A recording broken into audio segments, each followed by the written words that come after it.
Hi guys and welcome to Fandom Newbie. My name is Shruti and today I'm going to be talking about my most anticipated 2021 book adaptations. So book to movie or book to TV show adaptations. Now I'm a firm believer that before you watch the on-screen adaptation of a book, it is necessary to read the book first because a lot of the times the book is a lot more detailed and the book does a lot more world building than the on-screen adaptation can do. So I've created this list because a few of these I haven't actually read the book, so making this video is kind of like a push for me to read the books first before watching their on-screen adaptations. So yeah, let's just get started with the video. Number one is The White Tiger by Arvind Adiga. Now this movie comes out this month on Netflix in January. So if you haven't read The White Tiger yet, then I highly advise you guys to read it before watching the movie. It's on my TBR for January as well because I myself haven't read this book, so I'm going to read it definitely soon before I catch the movie on Netflix. Now, what I've heard about this book and this story is that it's basically kind of like a rags to riches tale. And the main character in this story is called Balram. And I believe he's like a driver for a wealthy Indian family. And the story follows like Balram's journey to a successful life. But what I've heard about this is that like his journey to a successful life is not fully like moral or like legal. Like there's a lot of gray morality and lots of gray areas in this book, and a lot of the characters are also like they're not very black and white. They also live in this gray morality, which I really enjoy in books because like I love it when characters are not just like good or evil, but they're like somewhere in between. So that's what I've heard about this book, and it's supposed to be one of like the most famous Indian literature books out there. So that's why I'm really excited to read this book and then also catch the movie that comes out this month. Number two is The Knife of Never Letting Go by Patrick Ness, and this also releases on Netflix if I'm not mistaken, and it comes out this month as well, like end of this month. Now the only thing that I have against this like adaptation is that it stars Tom Holland, and while I love Tom Holland, like I think he is a fantastic actor, I love watching him on screen, the only thing is that the main character in the book is supposed to be like 13 years old. And Tom Holland, while he looks young for his age, definitely like he looks very young for his age, but he does not look 13.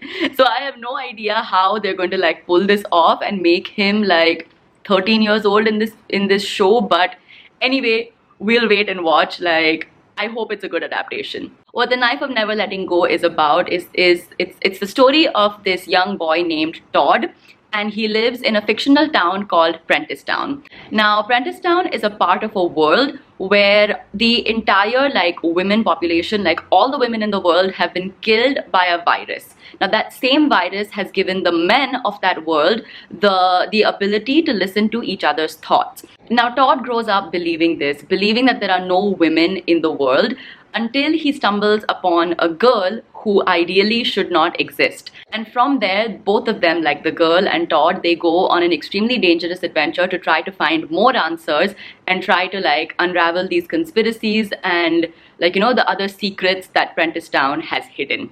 So it's an extremely fast-paced, riveting book that I think you guys will really enjoy. So definitely check out The Knife of Never Letting Go, the book, and then look forward to the TV show that comes out later this month.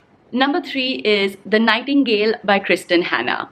Now, I have not read this book, but I have heard so much about it, and that's why I've added it to this list because it's supposed to be an absolutely beautiful book, and I think this is getting adapted into either a movie or a limited series. I'm not really sure, but it's getting adapted this year, and I really want to read this book before I watch the adaptation. Now, what this story is about is basically it's the story of two sisters and their lives in German-occupied France during World War II. And it basically follows like the extremely scary and tumultuous journey that these two sisters take during the World War. This book is really supposed to be filled with a lot of passion, and it's supposed to really capture the resilience of these young women, like it captures it really well.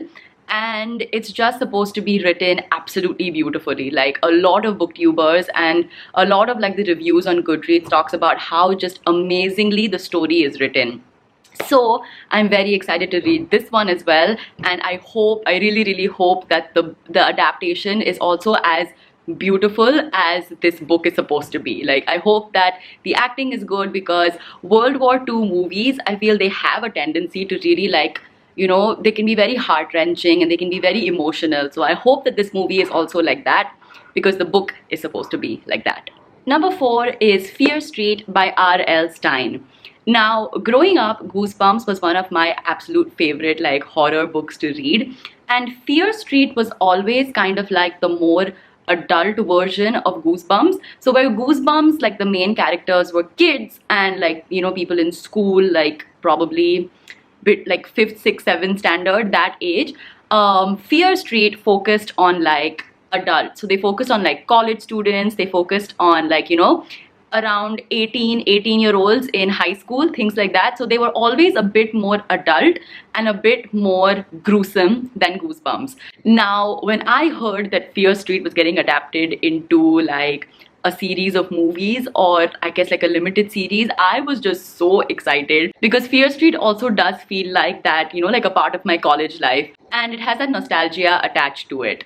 So what this movie series is basically about is that it is a bunch of teenagers who live in a fictional town called Shadyside, who discover a bunch of spooky and supernatural things happening in their town, and, like, I guess what they do about it, like how they go to investigate it, or the things that happen to them. So it's basically just a very typical horror movie, but because I know it's based on Fear Street, I know it's going to be entertaining, it's going to be gruesome a little bit, and it's genuinely going to be scary, because those books freaked me out when I was younger. Number 5 is The Woman in the Window by A.J. Finn.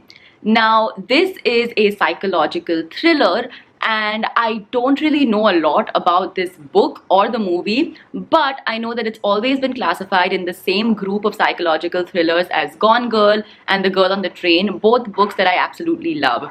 So that's why I'm, like, a bit intrigued about this book. So what I do know about this book is that it's basically about an agoraphobic woman who spies on the family that lives, like, next door, or like her next door neighbors. She spies on them, and then one day she suddenly sees something that she shouldn't have seen. So it sounds very much like The Girl on the Train, like it gives off the same vibes, and that's why I am interested to read this book and also watch the movie, because any psychological thriller, like, I absolutely love watching that kind of content or even reading that kind of content. So yeah, I am excited for this adaptation as well. And at number 6, we have The Shadow and Bone trilogy by Leigh Bardugo. Now, I am so excited for this TV series. Like, you guys have no idea how excited I am. I haven't read The Shadow and Bone trilogy, which is the first trilogy within the Grishaverse by Leigh Bardugo. I haven't read that, but what I've heard about this TV series is that the events in this TV series are not just the Shadow and Bone trilogy, but it also includes some events of Six of Crows. Now, all of you guys know, like, all of you who keep watching my videos know how I feel about Six of Crows and how obsessed I am about it. In fact, I feel like it's a running joke on my channel that I mention Six of Crows in almost every video that I make, and honestly, that's true. Like, I am so obsessed with that book series, but the fact that they are going to include some events of Six of Crows in this TV series, and we're actually going to see some characters, and I'm just so excited and so looking forward to watching this TV series. You guys have no idea. I just can't wait to dive back into that world and actually see those characters being brought to life, and I hope they do a good job, because, like, those characters are dear to me. Like, they are absolutely dear to me. So please do a good job. Please, please, please, please don't butcher the Six of Crows duology. Please. But yeah, that was my video for today. I hope you guys enjoyed it. If you did, give it a thumbs up. Leave a comment down below letting me know some of your most anticipated book to movie adaptations or book to TV show adaptations that are coming out this year. And also let me know which are some of your, like, favorite book adaptations, like which movies, which TV shows did you absolutely love. Leave them down in the comments below so that we can have a nerdy discussion down there.